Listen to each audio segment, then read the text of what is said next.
Welcome back, everybody. Welcome back to What's a Woolpert. We, of course, have Ben Blumenscheid here, and I am Dan McKellick, your host. And today we are fortunate to have Kristi Barker here. Kristi, would you give us just a brief description of where you're at, what you do for Woolpert, etc., like an intro? Sure. So my name's Kristi Barker. I'm a program director located in Virginia Beach, Virginia. I specialize in pursuits in the interior design market as well as the private market here in our region. About a year or so ago, I stepped into this role, which is more business development oriented. Prior to that, I was the interior design team lead, so I was more involved on the production side of our work.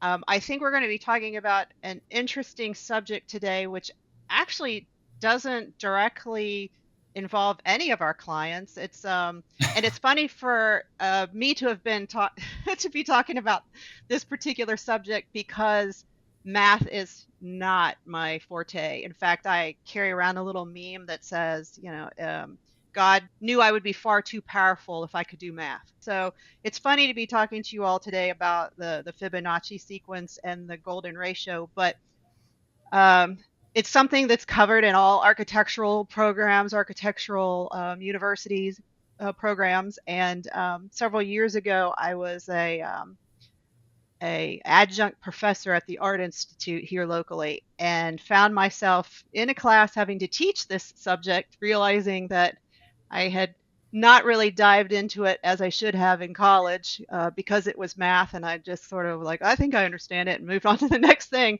and really dived into it and was like, okay, wow, this is kind of cool. And So then, to back up a second, then the theme of yeah, today's episode is the Fibonacci sequence. Am I saying the it right? the Fibonacci sequence and how that relates to what is actually used in architecture, which is the golden rectangle and the golden triangle. Okay, and I know Ben was pretty geeked about this one from the get go. I Yeah, was like, I kind of have heard of this thing, and I've seen the graphic. I know what it looks like, but I have Yeah, no real appreciation for it. I don't mean it that way. I mean, I'm just like a layperson. I don't know about it. right. And so I did a little bit like we normally do. We do a little bit of looking and kind of do a little bit Hmm. of research. And I got to be honest, I wasn't entirely sure. Is the root here biology? Is it nature? Is it math? Because when you start looking around, they're like, oh, it's used for this, it's used for that. So like at its core, what is the Fibonacci? If I'm saying it correctly, I always feel like I'm saying it wrong. Right. Sequence. So the gentleman who's referred to as Fibonacci, came up with the sequencing of the mathematics behind it, the patterning behind it in the early 1200s. Okay. But there were, people, building things way before that were using these these ratios, these mathematical aspects, and it's interesting. It's in architecture, art, botany, biology, etc. So it's often called like God's fingerprint. It's very There's something spiritual about this particular sequence of numbers and how it's plotted, and you know so the ratio came before the sequence of numbers. yes, there were I think there were people that were just building things based on it without necessarily documenting that they had figured this thing out. So, like the Great Pyramids of Egypt were obviously far before the 1200s when this guy sat there and sort of mathematically figured this thing out, which apparently he figured out because he wanted to know how many pairs of rabbits he would have by the end of the year. If a certain pair of rabbits gave another pair of rabbits, which then gave another pair of rabbits, and what would that look like as a mathematical equation? The numbering sequence says I start with nothing, and then I add one, Mm-hmm. and then I add 0 and 1, and I get 1, and then I add 1 and 1, I get 2. I add 1 and 2, I get 3. I add 2 and 3, I get 5, into infinity. Yeah. And So it's then pretty if simple. you, It's just yeah, adding the and two consecutive numbers together it's, till the yeah, end of but time. yeah, you're always adding the two consecutive numbers Mhm. together. But then, somebody took it a little further, somebody far smarter than me, and said, oh, well, if I take the two consecutive numbers, well, for example, just say 3 and 5, and I divide 5 by 3, I get 1.6. If I do the next number, 8 and 5, and I divide 8 by 5, I get 1.6. If I divide 13 by 8, I get 1.6. Okay. And so that ratio is called phi. The Greeks called it phi. So the Greeks had figured this out before Fibonacci, that there was this ratio of the sides of a rectangle to the height. So that golden rectangle is the ratio of the long side to the short side divided, and it's always, ideally, in the golden ratio, it's always 1.6.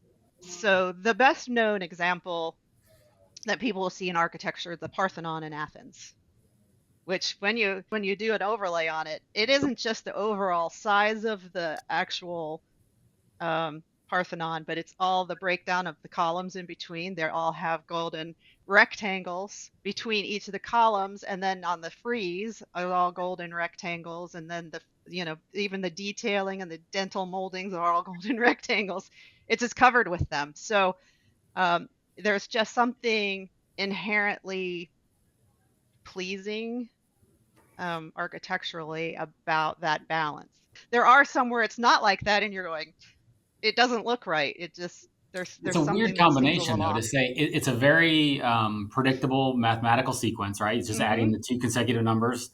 But then someone basically said, hey, not only is this has a certain ratio to it, but this ratio in the sequence of numbers is what we deem as aesthetically pleasing. You know what I mean? Like it's Yeah. kind of random, but kind of not, in that, aesthetics are subjective, but people, and I saw like diagrams for the human face, like your eyes versus the shape of your mouth, like all kinds of different things, in which they're basically saying that this mathematical sequence would be used in design for aesthetics, right? I mean, so a lot of it is the fact that from what people can design and draw, they're basically saying that if you use these ratios in the sequence of numbers to like size things, I guess, or scale them, you'll get something that's aesthetically pleasing, which is kind of odd because math has nothing to do with aesthetics or subjectiveness. So I don't know. I mean, Well, the math equation explains it. It's Yeah. there whether somebody put a mathematical equation to it or not. It's like an example of your hand or your ear. Your ear is the spiral that's inside of the golden rectangle. So I've always been curious It about that. Like, does it truly? So I've often seen the reference of like a nautilus mhm, shell. mhm. Does it truly show up? I mean, Yes, it does. How accurate is it it actually? does. Sunflowers are another example, and the spiral on the interior of the sunflower as the seeds grow out. And if you want to sit there and get your, specular out and look at it, you would count them, and the number of spirals going this way versus the number of spirals that way will always be two of the opposing side-by-side numbers in the Fibonacci sequence, as will the number of petals on the outside. and then there must be, because I saw some of that in nature where they said, I don't remember, and you can probably correct me, Kristi, but like daisies always have either 5 or the next whatever 8. Fibonacci sequence of petals. So are Wow, we really? basically Yeah. saying that it truly? I mean, there must be some exceptions because nature's wild. Like, what's the percentage of Yeah, I saying, mean, oh, look at? there's probably somebody out there whose ear isn't exactly that spiral, right? But I mean, there was some But pretty wild yeah. scenarios where they said all of Mhm. the, I don't remember what it was, but it was a sunflower seed, the spirals you see in the head. It was Yeah. the amount of flower leaves that you see on lilies versus marigold. I don't remember, making it up, Yeah, versus but they're roses. all a Yeah, it was number that in that sequence though. sequence. Yeah. Pine cones, Hmm. you look at the base of them, where you can see the spiral of the seeds. Pine cones, artichoke flowers, Hmm. are some exampers. Well, Trees, even though maybe. they're not as easy to see, trees apparently, they sort of sprout in the same way. Fern fronds. So we've all seen the little curled up fern fronds that kind of, Mhm. the tails of seahorses. It's just, it's Wow. there's just, and so you start to say, okay, well, if you're a person of faith, you might say, yeah, there's really something here, in that. If you're more of an analytical type, you're saying, okay, well, what, like you said, Ben, why? And there's something in there that just makes that the growth factor of that. There's an easy, non-impeding way for things to grow that way. That's just so many things take advantage of. So they want the maximum number of seeds in a sunflower or whatever. That's just the way that it grows. Um, but yeah, I mean, our lungs, our bronchial branches, all these things, um, So can maybe be at its core, broken it's like down a that way as well. They look like root systems of trees, which all grow in that same sort of pattern. Um, seems like it's almost like at its core reproductive. You know what I mean? Because yeah. you're growing seeds, you're growing flower petals, you're growing a human body, even right. Um, Maybe at its Mm-hmm. core, it's just the nature of cellular mechanisms or something, such that as Mm-hmm. they grow, they follow this natural process, and that's why I assume, with some degree of confidence, you can say every daisy's got whatever it is, 8 flower petals. You know what I mean? Mm-hmm. It's wild. Yeah. I love though that the application of aesthetics when you and then you bring it into like art and architecture design, how we're just drawn to that Mm-hmm. naturally because it just looks like it belongs. Maybe. Right. Mm-hmm. So I did see where obviously there's the aesthetics of it, right? And we've all talked about that. And I think again, Ben, I'm sure you'll put it up there. We've all seen it before, just in popular culture, but probably most of us didn't take a deep dive on it. But when you look around, they talk about practical applications and population growth models, risk management. There was one that if you Yeah. Google Fibonacci sequence, the first hit is a sponsored ad that said something like Fibonacci in financial investing, which Mm-hmm. seemed like a little bit of snake oil. You know what I mean? Yeah. But like, Yeah. what about beyond the aesthetics, or just maybe the idea that I understand proportions in my hand are going to be of this nature? Are there other sorts of practical applications? I mean, like I said, they had all kinds of things about mathematical models, risk Mm-hmm. management, and like I said, even some people that I think were a little far-reaching, saying they're applying this to financial investing. I mean, that immediately tells Yeah. me I'm not going to click that link. Sounds like a scam, It's but funny. that's I kind of saw wild. something as I was prepping for this as well. I was like, okay, I'm very familiar with having explaining it in architecture and art, and even to some extent in biological examples. But I did see something on that end of things, and I thought there seems to be too many outside variables to control, like whether you could predict that. But then this person said, they had done years and years of research in the whatever stock market thing they were looking at, and it was like for every 3 times it went up, it came down five. For every 5 times it went up, it came down. I was like, so I don't know if they were sort of forcing the pattern onto something, or whether there was really something there. And like I said, math is not my greatest subject, which just blows my mind that I'm talking about math today. But so yeah, if you start getting into the stock market and things, you're getting a little out of my out of my expertise, but there must be something there, right? Hmm. In just human behavior that sort of is tracking along on that. Are there similar principles that you see, whether from a math or a design perspective, like um, that are out there in addition to the Fibonacci sequence? I mean, are there other sorts of heuristics that people use in design, or I mean, you think about, like, I don't know, like other math sequences like pi or something that factor into things like this. Well, there's so many things in historical architecture that tie back to this, that there really is an emphasis in education on this particular principle.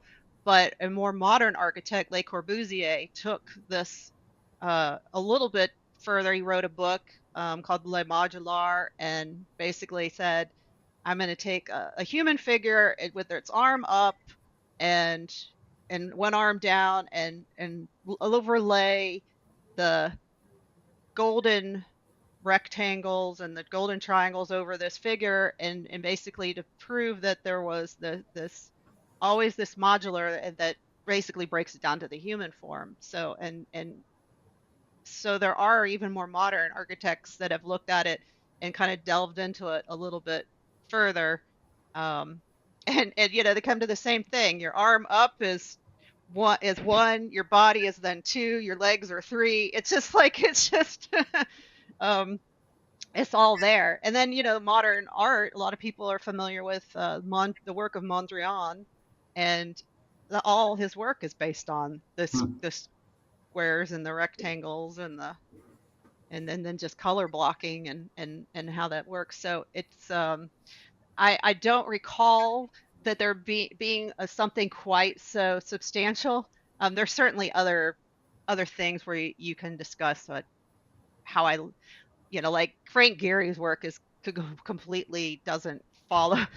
Well, I could be wrong. He may say no, it does, but it's mostly very organically shaped and Mhm. curved, and it would seem to be kind of breaking those rules. But because obviously we're not sitting down for every architectural project and going, okay, we've got to make sure that this Sure. all is a bunch of golden rectangles. It's just that we all know, and speaking as an interiors person, we all know when we walk in a space and it doesn't feel right.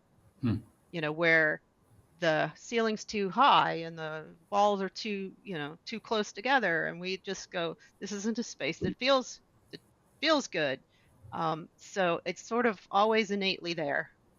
So, being that you're covering the interior design or a lot of the interior design aspects of the firm, is it something that you try to put into projects, or is it more of maybe a gut feeling because you're trained in interior design and whatnot? But it sounds like this is something that you could apply to the example of the room I'm sitting in to, in Yeah. theory, make it more kind of like feng shui or whatever. You know what I mean? Like you can apply principles of the golden Yeah. ratio to the artwork we're putting on the walls or where the chair rails at in Right. proportion to the ceiling or something. Well, it's funny that you bring up feng shui, which, comes from, the Eastern, you know, Asian cultures, which is that there is innate feeling and beauty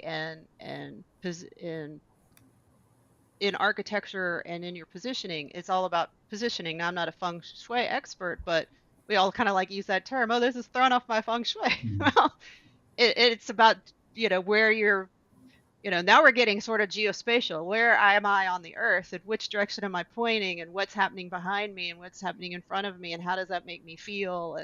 And the very simplest is, just we always hear this with our clients, is just having their back to the door. No, most people don't like to have their back to the door. They like to see what's coming. They don't want people to come up from behind them. Um, but there's also a lot of positioning, like beds and your head facing certain cardinal directions, and Hmm. how the energy flows, and again, that's another very level of spiritualness, the energy from the earth. And there are other things that we have over the last few years developed, like biophilia in design, the introduction of nature or natural elements in interiors, whether it be through color or plants or organics or patterns. But then you could argue it all ties back to that sequence again, right? That the Mhm. organics, the feeling, the curve, the so it's all sort of tied together.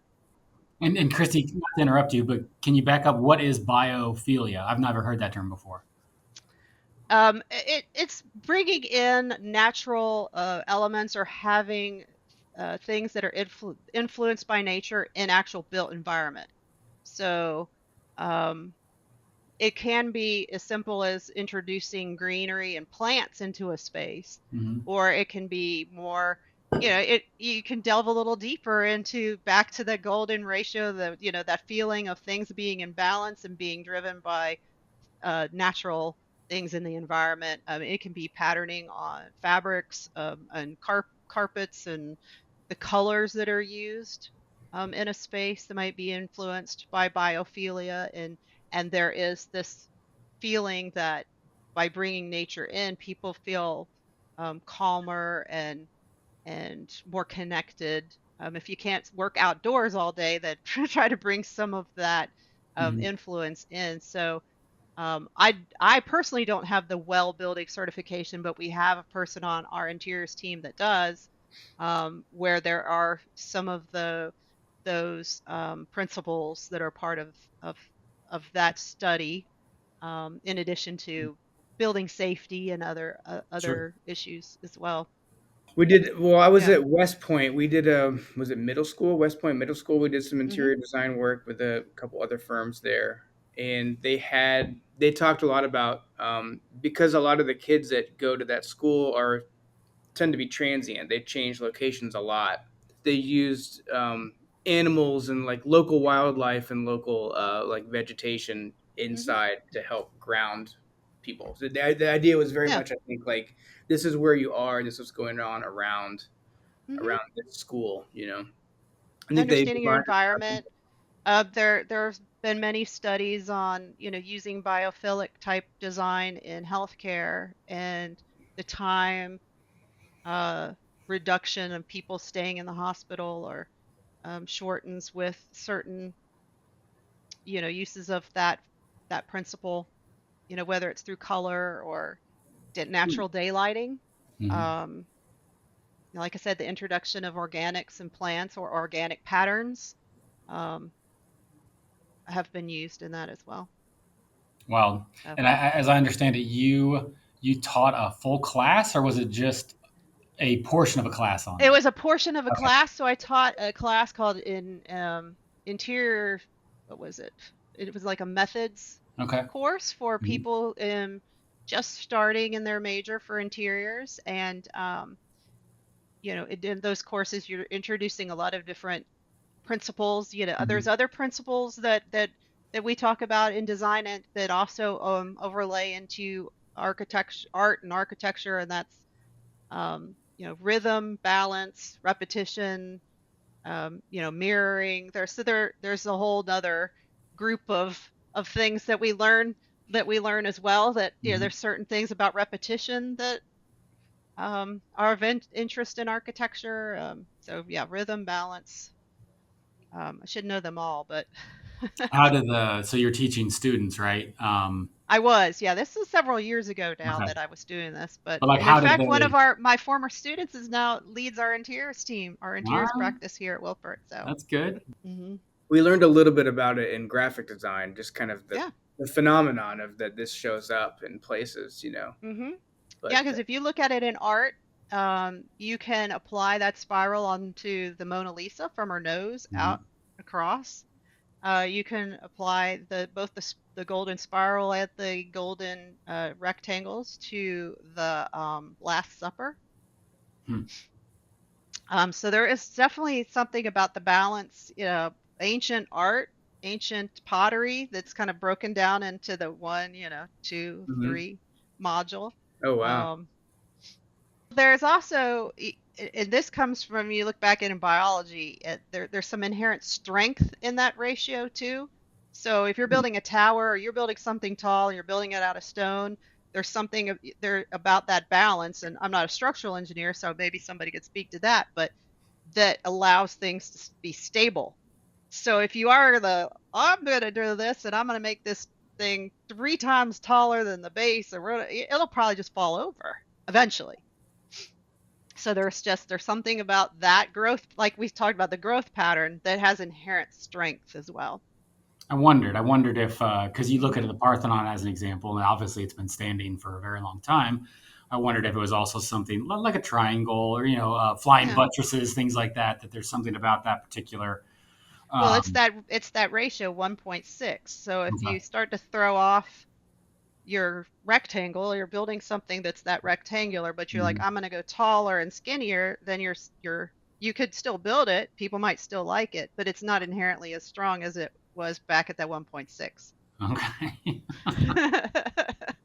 It's Where wild. it's more stable and more balanced and more grounded. So, It's funny, but you yeah. brought up, Kristi, the geospatial side, which was my hmm background, right? And so I immediately thought to myself, like, gosh, I wonder if anybody's ever taken, I imagine somebody has, but taken it and applied it to, large scale.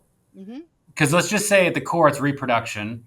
And I'm flying over the US, and there's cropland, and there's mountains, and there's forests, and there's vegetation, and Mhm. there's, uh, you know, uh, drainage patterns. I wonder if it bears out at the micro scale and on hmm petals and sunflower seeds and pine cones in my hands. I would imagine, and again, as you said, I think galaxies, right? You look at the galaxies, and they have that spiral. So why not? Hurricanes, Yeah, why low would pressure not? systems. The hmm surface of the Earth maybe exhibit some of these similar ratios? I'm So gonna. I came across, in preparation for this, I did come across a video that I watched last night that talked exactly about that, and Hmm. basically said, taking that aerial view Uh huh. of coastlines Uh huh. and river systems and Hmm. how river systems feed into larger rivers, and then saying, you see all of this, and it looks just like the bronchial tubes of your lungs. It looks just like how trees grow underneath. So It's almost a little it scary. yeah, You know what I mean? Like, yeah. So I don't know. um, It's all part of the algorithm. It's all based on I 1.6. all part of guess. the algorithm, or the good Lord's footprint or thumbprint, however you want to. Well, Kristi, thanks for your time. It's been terribly interesting. Like I said, I don't have much of an appreciation for this, but now that it's from the very small level to the very big level, I'm going to look Yep. for it more often. We definitely From appreciate your time. from your DNA spiral Okay. to the galaxies of the universe And everything in between. and everything in between. It's Wow. there. That's probably a good ender, huh? Then it's there. Yep. You won't be able to stop seeing it now. It will be. If you look for it, you'll see it. Cool. Well, thanks, Kristi. Yep. Take care. We'll talk to you soon. All right. Thank you. This is fun. Yep.